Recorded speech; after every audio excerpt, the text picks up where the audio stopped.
Thank you pastor साहब। मसीह में आप सबकी सलामती हो और मैं उम्मीद करता हूं कि आप सब खुश हैं और खैरियत से हैं। आमीन। आज हम सीखने को हैं ए हमारे बाप, या इसको दुआए रब्बानी भी कहा जाता है, इंग्लिश में से कहते हैं लॉर्ड्स प्रेयर। तो जो हम सीख चुके हैं उसमें से जो कुछ आज हमें मौका मिला है कि एक दूसरे के साथ शेयर करें, एक दूसरे से सीखें, तो उसमें से कुछ सीखते हैं। तो खुदावंद हम सबको ये तौफीक बख्शे कि हम सब अच्छे तरीके से इसको कर सके। इसमें सबसे पहले जो हमने बड़ी खूबसूरत बात सीखी थी हमारे बाप में, वो हमने सीखा था एक लेटर का पैटर्न, खत का पैटर्न, खत कैसे लिखा जाता है। तो उसमें सबसे पहली चीज़ हमने क्या सीखी थी कि एड्रेस किसको करना है, हमारी डेस्टिनेशन क्या है, या किस जगह पे ये खत जाएगा उसका एड्रेस क्या है। तो ये हमारा खत जो है, या जो ए हमारे बाप हम सीख रहे हैं, तो इसमें हम सीख रहे हैं ए हमारे बाप तू जो आसमान पर है। तो आसमान क्या है? डेस्टिनेशन। आसमान क्या है? एड्रेस है, क्योंकि हमारा खुदा कहाँ पे रहता है? आसमानों पर। तो पहली चीज़ इसमें हमने सीखी, जिस तरह लेटर के अंदर पहले ड्रेस लिखा जाता है, तो ड्रेस जो है वो क्या है? आसमान।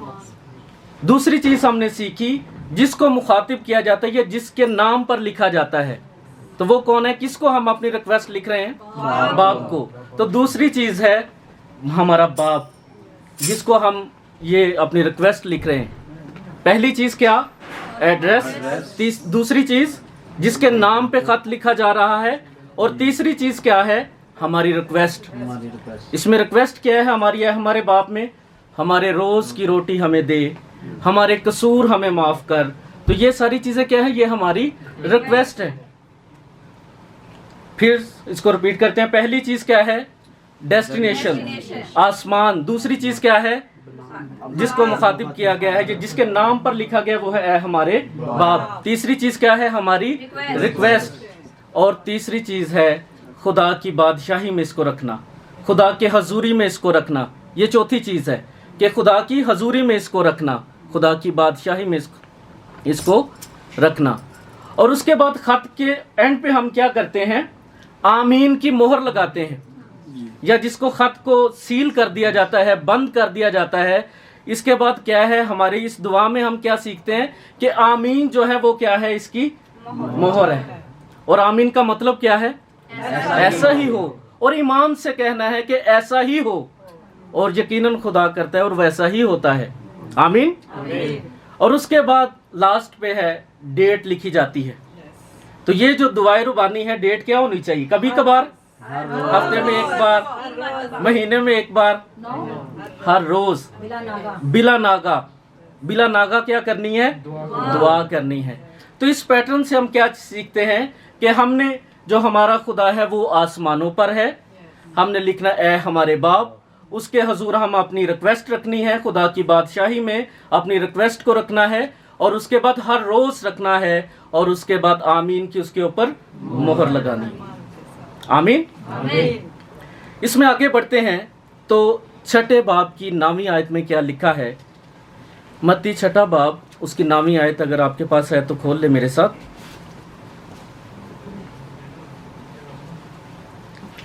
तो ये स्टार्ट है इस दुआ का। इसमें लिखा है ए हमारे बाप तू जो आसमान पर है, तेरा नाम पाक माना जाए। तो इसमें सबसे पहली चीज जो हमने सीखी वो है ए हमारे बाप। ये कौन कह रहा है? ये किसने कहा? खुदावंद यीशु मसीह ने। और किन को सिखाया? शागिर्दों को। और क्या सिखाया?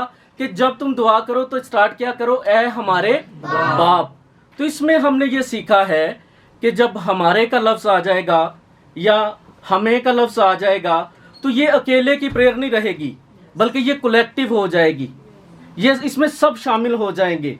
हम सिर्फ अपने लिए रहम नहीं मांगेंगे, बल्कि दूसरों के लिए भी रहम मांगेंगे, क्योंकि जो आसमानी बाप है वो सबका बाप है। हम कलाम मुकद्दस में से देखेंगे मलाकी उसका 2 बाब और उसकी 10वीं आयत। मलाकी उसका 2 बाब और उसकी 10वीं आयत।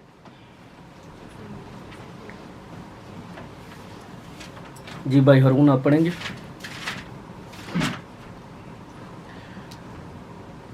10 आयत जी दूसरे बाब की 10वीं आयत, जरा ऊंची आवाज से। क्या हम सब का एक ही बाप नहीं? क्या एक ही खुदा ने हम सब को पैदा नहीं किया? फिर क्यों हम अपने भाइयों से बेवफाई करके अपने बाप दादा के अहद की बेहुरमती करते हैं? आमीन। तो इसमें लिखा है क्या हम सब का एक ही बाप नहीं। तो इसका मतलब है आसमानी बाप जो है वो हम सब का बाप है। तो खुदावंद यीशु मसीह ने क्या सिखाया? खुदावंद यीशु मसीह ये भी कह सकते थे ऐ मेरे बाप, लेकिन उन्होंने ऐसा नहीं कहा। उन्होंने हम सबको शामिल कर लिया और मसीह के वसीला से ही हम उनको क्या कहते हैं? बाप कहते हैं। तो सबसे पहली चीज ऐ हमारे बाप, हम खुदा को बाप कहकर पुकार सकते हैं। और एक और खूबसूरत बात यह है कि बाप के साथ हम खुले दिल से बातें भी कर सकते हैं। ऐसा ही है ना? तो ऐ हमारे बाप, ताकि हम खुलकर अपनी बातें खुदा के साथ, अपने बाप के साथ कर सकें। और हमारा बाप भी पसंद करता है जब उसके बच्चे उसके साथ बातें करते हैं। इसके अगले हिस्से में दाखिल होते हैं तो वह है तू जो आसमान पर है। हमारा खुदा कहाँ पर मौजूद है? आसमान पर। खुदावंद यीशु मसीह ने अपने शागिर्दों को बताया कि मैं जिसको बाप कह रहा हूँ वो कहाँ पर है? आसमान पर है। इसमें हम देखेंगे ज़बूर, सबसे पहले हम देख लेंगे पहली सलातीन उसका 8वां बाब और उसकी 42वीं आयत। जिनके पास खुदा का कलाम है मेरे साथ खोल लें। पहला सलातीन उसका 8वां बाब और उसकी 42वीं आयत से 43वीं आयत तक, पहली 2 आयत। जी पढ़ें भाई। क्योंकि वो तेरे बुजुर्ग नाम और कभी हाथ और बुलंद बाजू का हाल सुनेगा, सो जब वो आए और इस घर की तरफ रुख करके दुआ करे, तो तू आसमान पर से जो तेरी सुकूनत गाह है सुन लेना, और जिस जिस बात के लिए वो परदेसी तुझसे फरियाद करे तो उसके मुताबिक करना, ताकि ज़मीन की सब कौमें तेरे नाम को पहचाने और तेरी कौम इसराइल की तरह तेरा खौफ माने, और जान ले कि ये घर जिसे मैंने बनाया है तेरे नाम का कहलाता है। आमीन। इसमें कहा गया है कि तू आसमान पर से जो तेरी सुकूनत गाह है। सुकूनत गाह किसे कहते हैं? रहने की जगह, क़याम गाह, जहां पर सुकून किया जाता है। तो लिखा, खुदा के लिए लिखा है कि आसमान क्या है? उसकी सुकूनत गाह है। तो खुदा के कलाम से हम सीखते हैं कि हमारा खुदा कहाँ पर है? आसमान पर है। और खुदावंद यीशु मसीह ने इस तरह भी सिखा दिया, क्योंकि आसमान के अलावा जमीन पर भी खुदा हैं। खुदा थे और खुदा हैं, जमीन पर भी खुदा हैं, लेकिन हमारा खुदा कहाँ पर है? आसमानों पर। ज़बूर 115 में अगर हम देखें, उसकी 2री आयत में देखें तो लिखे, कौमें क्यों कहें अब उनका खुदा कहाँ है? हमारा खुदा तो आसमान पर है। उसने जो चाहा, उसने जो कुछ चाहा वही किया। हमारा खुदा तो आसमान पर है, उसने जो कुछ चाहा वही किया। ये किसके लिए लिखा गया? हमारे खुदा के लिए। अब जो दुनिया के खुदा हैं उनके लिए क्या लिखा गया है? उनके बुत चांदी और सोना है, यानी आदमी की दस्तकारी। इसका मतलब यह है कि जमीन पर भी खुदा है।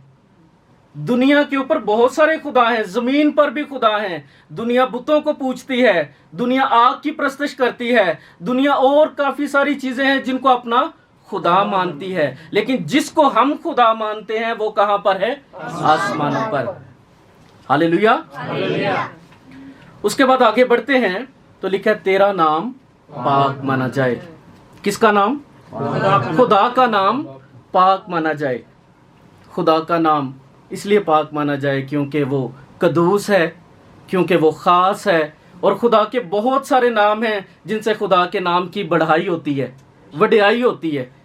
पंजाबी में अगर किसी ने हमारे बाप की दुआ सुनी हो तो वो कुछ इस तरह करते हैं, बुजुर्ग जो करते थे, ऐ साडे तू जो आसमान ते में तेरे नाम दी वडियाई होवे। तो खुदा के नाम को पाक माना जाए या खुदा के नाम की वडियाई की जाए। तो खुदा के नाम जो बाइबल में है, एलोहीम भी यूज किया गया है, एदोनाई भी लफ्ज यूज किया गया है, एल शेदाई भी यूज किया गया है, यहोवा पाक खुदा के नाम से भी। पुराने अहद नामे में क्या है? यहोवा के नाम से। और यहूदियों का जो था एक अकीदा था, या पुराने अहद नामे में जो लोग थे वो ये जानते थे कि यहोवा खुदा कहाँ पर है? आसमानों पर है। तो खुदा का नाम पाक माना जाए, क्योंकि वो कदूस है और वो मेहरबान है। इस तरह काफ़ी सारी चीज़ें जिनसे खुदा के नाम के पाक होने को और खुदा के नाम की वड्याई की जाती है। फिर खुदावंद यीशु मसीह चूँकि आसमानी है, खुदावंद यीशु मसीह चूँकि आसमानी है तो वो आसमान की बातें करते हैं। खुदावंद यीशु मसीह को पता है आसमान पर किस तरह पाक नाम माना जाता है। तो अगर हम जानते हैं फरिश्ते किस तरह खुदा के हजूर रहते हैं, फरमाबरदारी से क्या हर वक्त अलापते रहते हैं, कदूस कदूस कदूस, हर वक्त ये कहते हैं। तो हमारे खुदावंद यीशु मसीह ने भी हमें कुछ ऐसा ही सिखाने की कोशिश की ताकि हम खुदा के नाम को पाक माने और हम भी उस तरह हो सके जिस तरह आसमान पर है, और इस तरह हम बरकत पाते रहें। आमीन। अब सब मेरे साथ हैं। आगे बढ़ते हैं। उसके बाद तेरी बादशाही आए, 10वीं आयत निकालिएगा जी भाई, पढ़िएगा 10वीं आयत। तेरी बादशाही आए, तेरी मर्जी जैसे आसमान पर पूरी होती है जमीन पर भी हो। ये सब मेरे साथ बोलेंगे। तेरी बादशाही आए, तेरी बादशाही आए, तेरी मर्जी जैसी आसमान पर पूरी होती है जैसे आसमान पर पूरी होती है जमीन पर भी हो। जमीन पर भी हो। तेरी बादशाही आए, तेरी बादशाही आए, तेरी मर्जी जैसी आसमान पर पूरी होती है जैसे आसमान पर पूरी होती है जमीन पर भी हो। जमीन पर भी हो। सबसे पहली तेरी बादशाही आए। तो बादशाही आने के लिए बादशाह का होना जरूरी है। बादशाह होगा तो बादशाही आएगी। तो बादशाह कौन है? ज़बूर नवीस क्या लिखता है? रब खुदावंद ओ जलालदा। तो हमारा खुदा क्या है? बादशाह है। और उसकी बादशाही आए, इसका क्या मतलब है? कि खुदा की मर्जी हमारी जिंदगी में पूरी हो। इससे क्या मुराद है कि अगर खुदा हमारा बादशाह है तो फिर उसकी मर्जी हो। यहाँ पे हम रहते हैं, यहाँ पे बादशाहत है ना, बादशाह के कानून के बगैर कुछ हो सकता है? नहीं। अपनी मर्जी कोई कर सकता है? नहीं। तो जब हम ये मांगते हैं कि तेरी बादशाही आए, तो इसका मतलब ये है कि हमें खुदा के हुक्मों की फरमाबरदारी करनी है, और जिस तरह आसमान पर खुदा की बादशाही है वैसी जमीन पर भी हो। आसमान पर कौन है? फरिश्ते और खुदा। और जमीन पर कौन है? इंसान। तो इसका मतलब है इंसान भी माने खुदा की बातों को, खुदा के हुक्मों को, और खुदा की बादशाही जैसे आसमानों पर है वैसी जमीन पर भी हो। आमीन। और फिर बड़ी खूबसूरत बात जो सर जी से सीखी और मुझे याद है कि फरिश्ते खुदा की फरमाबरदारी करते हैं। तो फरिश्ते कहाँ पर हैं? आसमानों पर, बुलंदियों पर। और जब हम खुदा की फरमाबरदारी करेंगे तो खुदा हमें भी सर बुलंद करेगा। हालेलुया। दाऊद भाई, खुदा हमको भी सर बुलंद करेगा। कब करेगा? जब हम खुदा की फरमाबरदारी करेंगे, जब हम ये मान लेंगे कि खुदा हमारा क्या है? बादशाह है। और सिर्फ जुबानी कलामी नहीं, दिल से मानना है। क्योंकि मलाकी उसके पहले बाप उसकी 6ठी आयत में कुछ इस तरह लिखा है, बस अगर मैं बाप हूं तो मेरी इज्जत कहाँ है? अगर मैं आका हूं तो मेरा खौफ कहाँ है? और आका मान लिया जाए और खौफ ना रहे और खौफ ना हो तो फिर आका तो नहीं ना हुआ। इसलिए खुदा की बादशाही हमारी जिंदगियों में आए ताकि खुदा की पाक मर्जी को पूरा करके हम अपनी जिंदगी में आगे बढ़ सके। आमीन। नेक्स्ट आयत क्या है? कौन पढ़ेगा? भाई जब आप पढ़ सकते हैं। ऐ हमारे बाप, तेरी बादशाही आए, तेरी मर्जी जैसी आसमान पर पूरी होती। इसके आगे क्या है?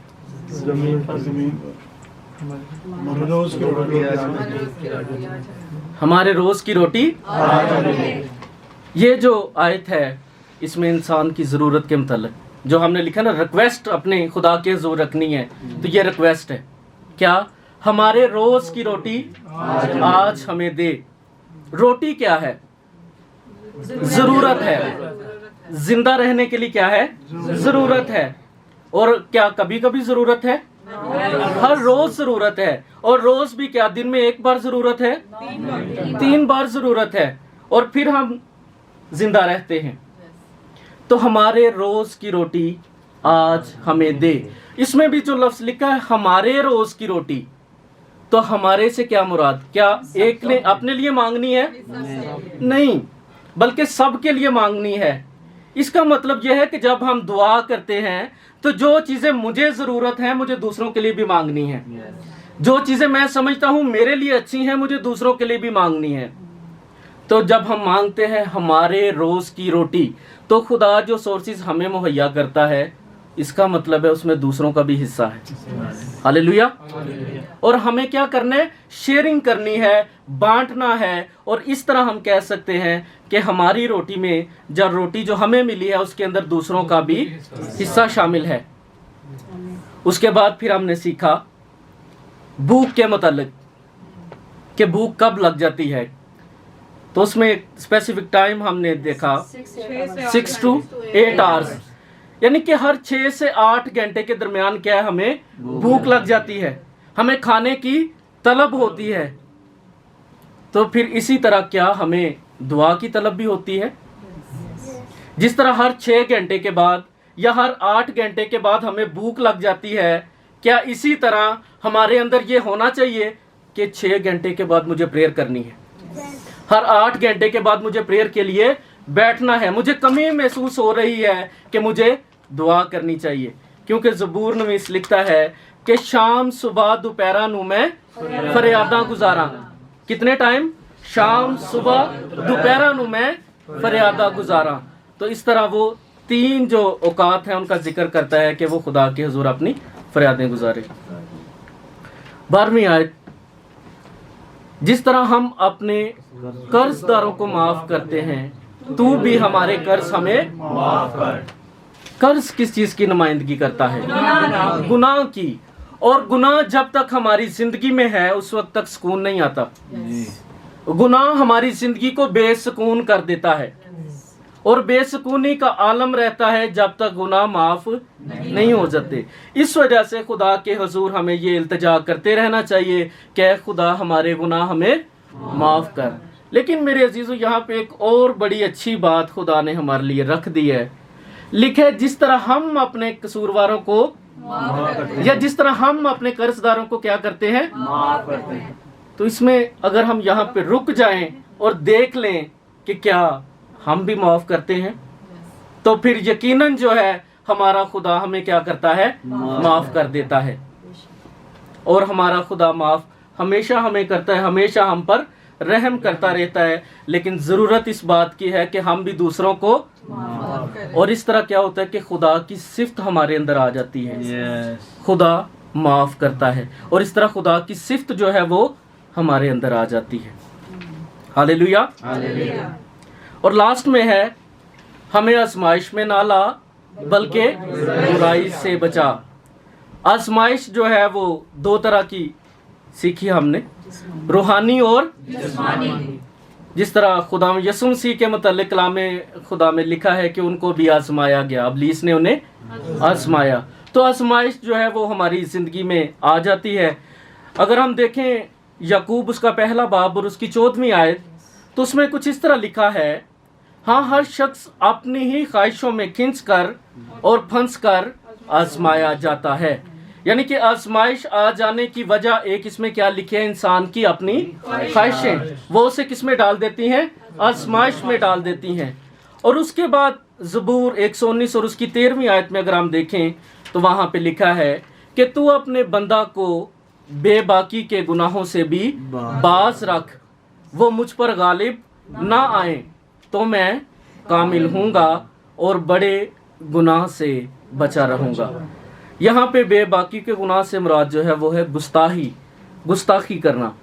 تو یہ ہے کہ ہمیں ہر طرح کے گناہ سے، بعض اوقات ہم کسی گناہ کو چھوٹا سمجھتے ہیں، کسی کو بڑا سمجھتے ہیں، لیکن ہمیں اپنے آپ کو ہر طرح کے گناہ سے دور رکھنا ہے اور خدا سے التجا کرنی ہے کہ خدا ہمیں برائی سے کیا رکھے؟